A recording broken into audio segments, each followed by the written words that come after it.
Por isso, o tema da nossa mensagem nessa noite é: não faz parte da vida.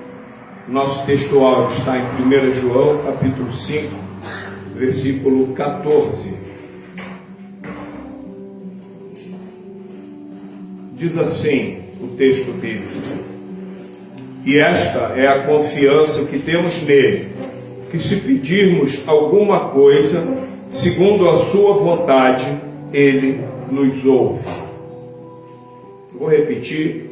E esta é a confiança que temos nele, que se pedirmos alguma coisa, segundo a sua vontade, ele nos ouve.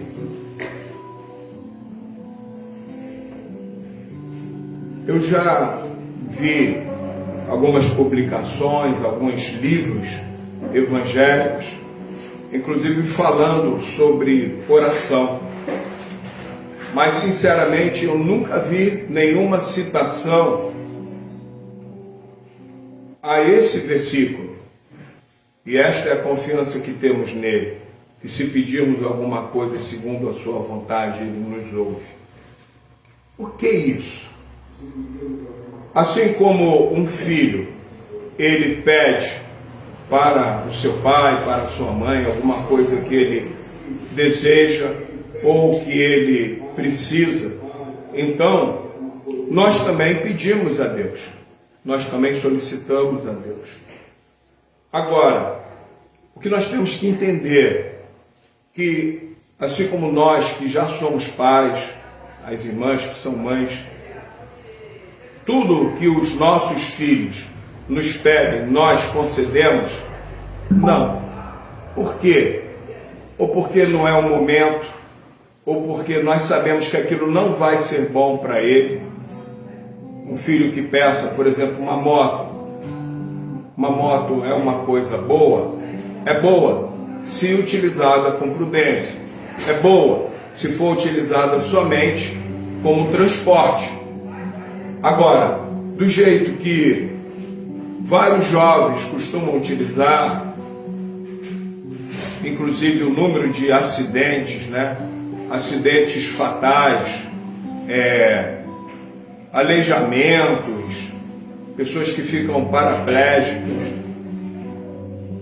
é muito grande esse número de acidentes com motocicletas dirigidas por jovens. Às vezes eu até comento com a minha esposa, eu fico com muita dó no coração das meninas que sobem na garupa desses rapazes. Que elas sobem, é um namorado, e daqui a pouco ele começa a empinar a moto, começa a se esgueirar no carro, entre os carros, e normalmente sem capacete, sem equipamento de proteção nenhum, e aí vem a fatalidade. Aí vem aquela conclusão: poxa, se aquele pai, se aquela mãe não tivesse dado aquela motocicleta, o acidente não teria acontecido.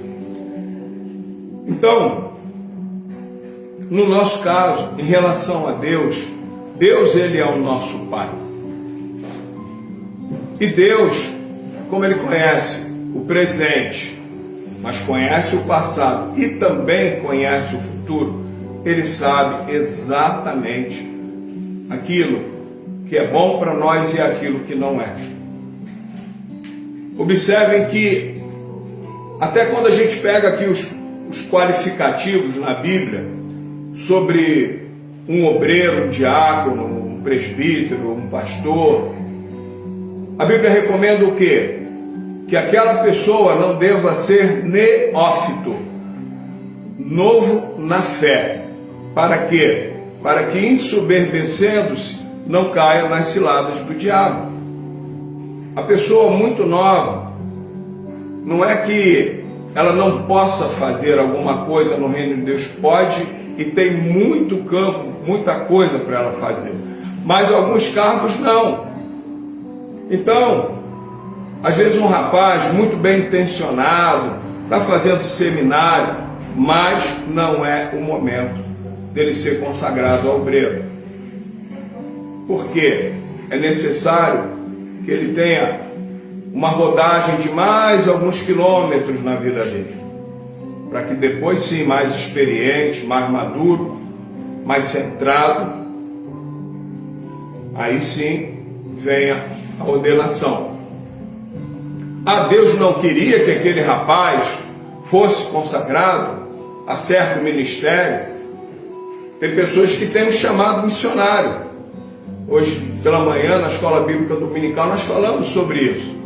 Agora, que momento que nós vamos enviar aquele missionário ou aquela missionária? Então, a Bíblia também diz que para tudo tem um tempo determinado debaixo do céu. Por que debaixo do céu? É onde nós vivemos. Alguém aqui vive acima do céu? Nem os pássaros vivem acima do céu.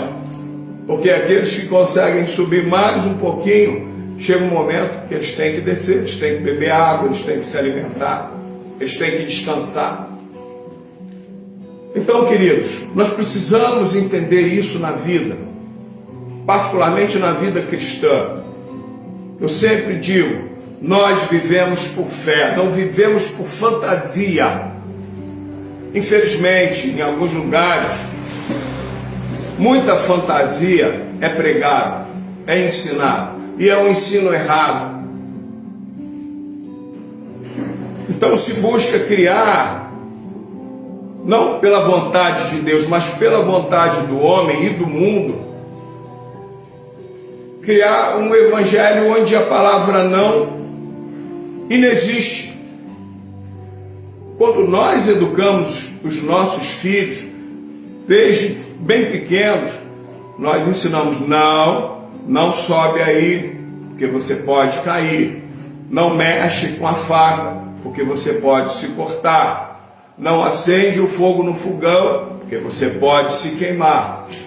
Então, o não, ele está presente na nossa vida. Acontece que falsos pregadores, falsos líderes, estão ensinando um falso evangelho, que é o evangelho do declare e receba. E há uma coisa mística, há uma mistura religiosa.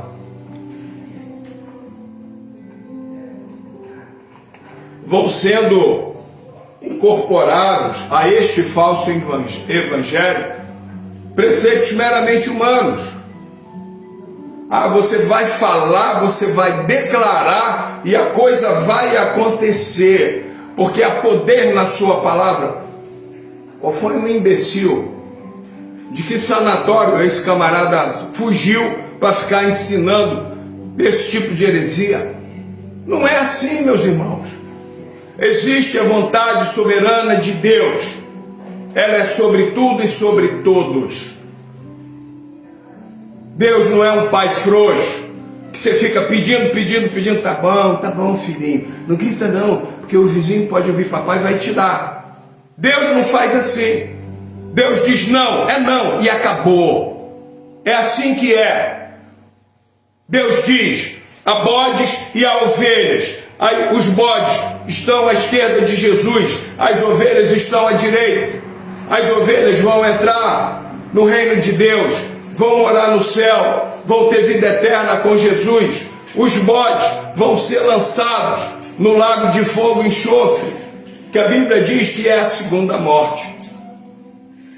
E ali vão queimar eternamente. Uma queimadura é coisa muito séria. Eu já tive queimaduras no meu corpo. É coisa muito séria. Dói muito, é difícil de curar. Imagina a pessoa queimar eternamente. Pastor, para com isso, está assustando, pastor. Não é assim. O Evangelho de Jesus Cristo é assim. Não existe, queridos, essa coisa de se ficar em cima do muro. É decisão. Eu fiz parte da tropa paraquedista do Exército Brasileiro muitos anos. Você chega na porta do avião para saltar de paraquedas, tem uma fila atrás de você. Se você chega, não, gente, desisti, vou voltar. Não volta. Por quê? Porque está todo mundo indo para a porta para saltar. Já foi dado o comando. O mestre de salto do avião, ele já deu o comando. A porta já. O avião, ele tem um tempo para lançar aquele número de paraquedistas.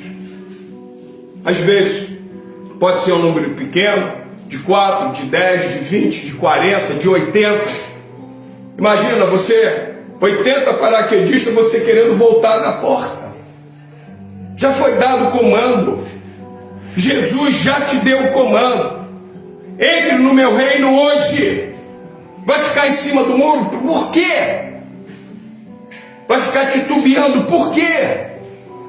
Estou na dúvida, ainda não estou preparado. Não existe preparo. O homem nunca vai se preparar. Por quê? Porque você entra no reino de Deus e Deus começa a te adornar. A primeira providência de Deus para não te perder, Deus coloca em você o Espírito Santo de Deus. É o penhor, é a garantia da nossa salvação, que nós não seremos lançados com os bodes no lago de fogo e enxofre. Queridos, eu já preguei isso aqui inúmeras vezes. O lago de fogo e enxofre é uma realidade bíblica. É uma realidade bíblica. Ah, Deus é mau, né, pastor? Não. Ele está te dando a oportunidade hoje. Deus, Ele é tão amoroso, tão carinhoso, que Ele não pegou um parente distante, um primo de Deus, um primo de segundo, de terceiro grau de Deus. Não, Ele pegou o seu filho, o seu único filho, Jesus, e ofereceu em sacrifício na cruz do Calvário. Por amor de nós, você está esperando o quê? Quer convite especial? Agora, o Evangelho de Jesus, ele diz não. Ele diz não ao mundo. Ele diz não à vaidade. Ele diz não ao orgulho. Porque Jesus, ele ensina: aquele que quiser vir após mim, negue-se a si mesmo. Tome a sua cruz e siga. Ah, vai ficar carregando a cruz a vida toda, né, pastor? Não. A cruz você vai pegar, você vai botar no lugar mais alto da tua vida e você vai para ela. Você vai se crucificar por vontade sua, para que Cristo viva em você e você possa dizer, como o apóstolo Paulo em Gálatas 2:20, já estou crucificado com Cristo e vivo não mais eu, mas Cristo vive em mim. E a vida que agora vivo na carne, vivo-a na fé do Filho de Deus, que me amou e se entregou a si mesmo por mim. Aleluia. É isso, glória a Deus. É decisão. Diga não ao mundo. O não faz parte da vida. Diga não à cervejinha que vai te matando aos poucos. Diga não ao cigarro. Diga não à pornografia. Diga não a tudo aquilo que te afasta de Jesus. Ah, pastor, vai ser fanático, né? Não, não é fanático, é radical. Eu sou militar, vou ser militar até morrer, embora esteja na reserva.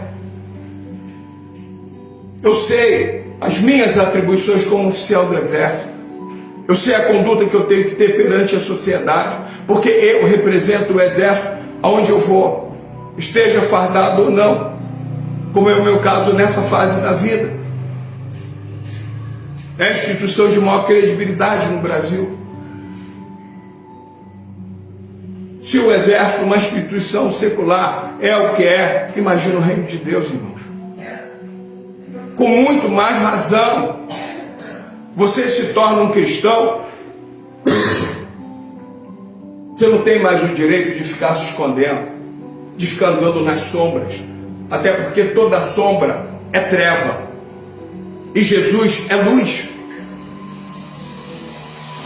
E às vezes não, normalmente, uma grande obra na sua vida, na sua família, começa por intermédio de você. Deus pinça você. E aí Ele começa a adornar você. No começo os parentes vão caçoar, vão brigar: é crente, doida geral. Aquele ali ficou maluco, perturbado, crente. E você persevera. E você vai aprendendo a Bíblia, e você vai orando. E você vai começando a ouvir uma voz que você nunca ouviu. e uma voz inconfundível que é a voz de Jesus. E você vai se fortalecendo. O Senhor, Ele fala comigo. E o Senhor vai falar com você em sonhos. Vai falar com você muitas vezes, quando você estiver orando. Quando você estiver aqui na igreja, como está falando com você agora, nesse momento, você que está nos assistindo em casa, pela internet. Deus ama você. Deus ama cada um de nós, de maneira incondicional. E Jesus é muito claro. Aquele que se envergonhar de mim, eu também me envergonharei dele, quando vier na glória de meu Pai com os santos anjos. Porque haverá um dia que o Senhor Jesus vai vir buscar a igreja. E de maneira sobrenatural, pelo poder de Deus, Ele vai vir até as nuvens. E aqueles que são cristãos, eles vão ser alçados ao céu. A Bíblia diz que primeiro os que morreram em Cristo, conhecidos, parentes, familiares, cristãos que já morreram em Jesus, eles serão ressuscitados e subirão, encontrarão com o Senhor. Mas tudo isso, diz a Bíblia, é não abrir e fechar de olhos. Depois, os que estiverem vivos, se o arrebatamento acontecesse agora, nós subiríamos e encontraríamos com o Senhor de forma sobrenatural. E então nós ficaremos para sempre com o Senhor. E nós, a igreja do Senhor, habitaremos na Nova Jerusalém, na Canaã celestial. Não é a Jerusalém daqui, de Israel, não. Desse mundo aqui, não. É a Nova Jerusalém. Isso é muito lindo. Isso é muito glorioso. Isso é uma oportunidade única. Então, muitas vezes nós oramos a Deus, pedimos coisas para Deus, e Deus sabe que não é o momento. Ele vai nos conceder, mas um pouco mais para frente. Então Ele diz não. Outras vezes Ele nos concede quase que de pronto, e outras vezes Ele não nos concede nunca. Deus diz não. Nós precisamos aprender a conviver com o não de Deus.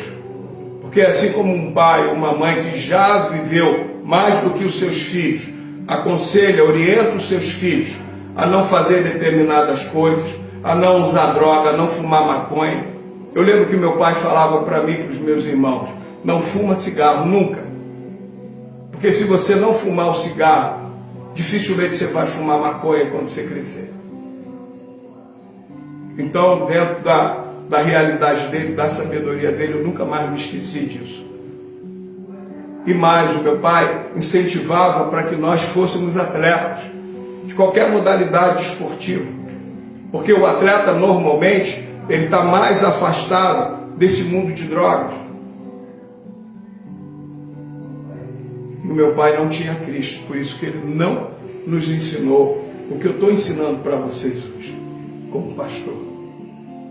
Mas ao final da sua vida, ele abriu seu coração para Jesus e entregou a sua vida a Cristo Jesus.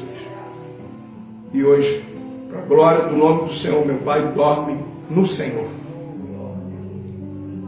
Você tem acesso a essa mensagem. Meu pai não teve, mas procurou fazer o melhor por mim e por meus irmãos. E eu sou muito grato ao meu pai. Então, queridos, esse evangelho de mimo, de filho mimado, declare e receba, onde não se pode dizer não a nada que o crente mimado quer. E mais, é um evangelho que tolera o pecado. Deus não tolera o pecado. Deus ama o pecador. Deus abomina o pecado. A morte de Jesus na cruz do Calvário e a sua ressurreição ao terceiro dia mostra exatamente isso, o nojo que Deus tem do pecado. E nós cristãos, crentes em Jesus Cristo, não podemos amar o pecado. Porque todas as vezes que nós nos abrimos para o pecado, nós estamos entristecendo o coração de Deus. E a Bíblia nos ensina: não entristeçais o Espírito Santo. E como então nós devemos fazer para agradar a Deus? E eu encerro com esse versículo que está no Salmo 37. Por favor, abra sua Bíblia no Salmo 37.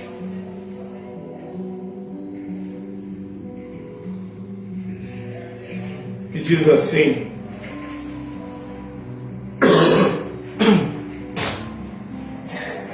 a partir do versículo 4, Salmo 37, 4, diz, algumas traduções: deleita-te também no Senhor, e Ele te concederá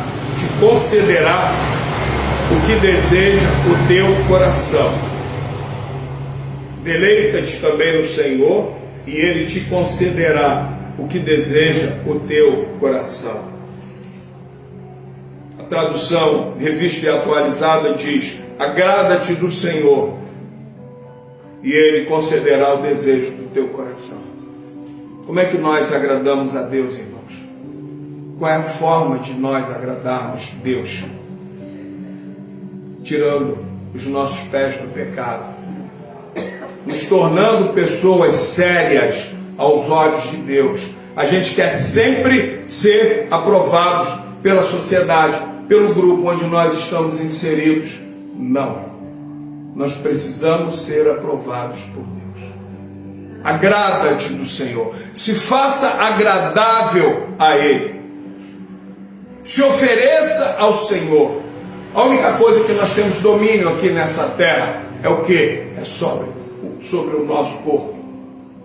Em Romanos capítulo 12, o apóstolo Paulo escreve: ofereceis os vossos corpos como sacrifício vivo, santo e agradável a Deus, que é o vosso culto racional. Por quê? Porque a gente não vive igual lunático. Crente tem a mente de Cristo. Crente não vive de revelação em revelação, como andam aqueles que procuram cartomante, quem joga búzio, adivinhadores, etc. Não. Crente anda com Deus. Crente tem intimidade com Deus. Crente tem o dever, a obrigação de conhecer a Bíblia e praticar. É assim que o crente anda. Isso é ser crente. Não é só botar umas roupas doidas, aí cada um bota a roupa que quiser, não vou entrar nesse mérito. Só que, mais importante do que vestes de pano, são as nossas vestes espirituais. Muito mais importante. Não adianta eu ter uma aparência exterior. Ah, eu sou pastor, estou com terno, gravata, blusa social. Isso não quer dizer nada. Está cheio de traficante, cheio de corrupto. Na sociedade aí, ó, um monte de bandido. Bandido nos três poderes, bandido no judiciário, bandido no executivo, bandido no poder legislativo. É uma bandidada danada. E todo mundo com terno caro, com roupas de marca. Bela porcaria. Bela porcaria. Agora, as vestes espirituais, só tem um que observa. E é um que aprova ou reprova, que é Deus. Deus pergunta para você nessa noite: como é que estão as tuas vestes espirituais? Eu não sou o seu juiz, porque eu também tenho que me preocupar com as minhas vestes. Mas a Bíblia diz que Jesus é o justo juiz. Aleluia. Então, Glória a queridos, Deus. que nós possamos viver com temor ao Senhor, porque o temor ao Senhor é o princípio de toda sabedoria. Queridos, essa frouxidão de algumas igrejas tem produzido crentes débeis mentais. Nada contra as pessoas que têm problema mental, não é isso. Eu estou falando de debilidade espiritual, porque parte de várias lideranças que ensinam o errado, e parte também de muitos crentes que deixam de buscar na fonte para buscar na vala, para buscar no esgoto, porque o esgoto satisfaz o ego desses crentes. Então eles querem uma mensagem que seja agradável ao seu ouvido, mas não vai trazer cura, não vai trazer transformação. Aleluia. Pasmem o que eu ouvi recentemente de um assessor, de um político. Sabe o que ele me disse? Ele esteve numa cidade do sul, e lá ele levou em pacotes pacotes de propinas, mais precisamente 80 mil reais, para entregar para políticos lá do sul, segundo o político do qual ele era assessor. Ele falou: ó, leva isso aqui, entrega para fulano, Beltrana. Chegou lá, ele entregou aqueles pacotes para aquele grupo de políticos. Não sei se eram vereadores, deputados estaduais, não sei o que é. Não interessa. Interessa é o fato, interessa o ensinamento. E dentre aqueles que receberam a propina, 80 mil reais, a maior parte era de evangélicos. E sabe o que aconteceu? Depois que ele teve que ir para uma sala fechada para fazer essa entrega, depois que eles receberam a propina, teve um deles que disse o seguinte: tá, antes de todo mundo sair aqui, vamos fazer uma oração de agradecimento a Deus. Aí a gente diz o quê? Que essa pessoa passa na cara óleo de peroba porque é um cara de pau?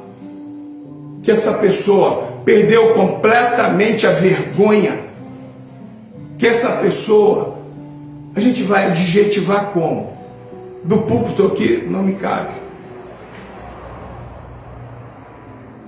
Mas o que eu posso dizer, moralmente, esses 5 ou 6, sei lá quantos propineiros, moralmente falando, são um lixo. E todo mundo sabe que eles são evangélicos. Que vergonha! Que vergonha! Então olha a tua responsabilidade. Nós vamos fazer um apelo aqui hoje. Se você quiser entregar a sua vida para Jesus, entrega. Mas entrega sabendo como você vai ter que andar. Essa igreja aqui, a gente não brinca com Jesus e não brinca com a vida das pessoas.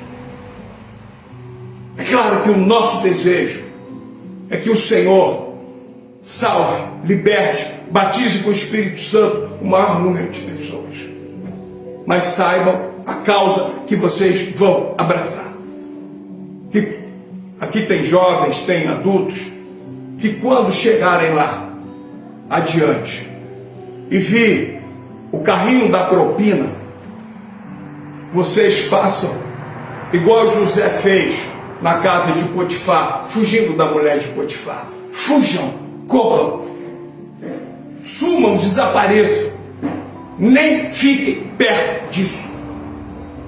Aos jovens eu digo: você cola na prova, para de colar. A cola é mentira. A mentira está no coração do diabo. E o diabo, segundo o próprio Jesus, ele é o adversário da nossa alma. Ele é ladrão, ele é salteador, é o espírito imundo. E a Bíblia nos ensina: não dê lugar ao diabo. Jovem, tire 0 na prova, mas não colhe, nunca. Porque você começa colando agora, daqui a pouco você está recebendo 80 mil reais de propina. Ainda vai orar para agradecer a Deus, só se for um Deus com letra minúscula. Porque o nosso Deus o Deus da Bíblia, o Pai do nosso Senhor e Salvador Jesus Cristo, não se presta a esse tipo de coisa. Vamos nos colocar de pé em nome de Jesus. Vamos orar.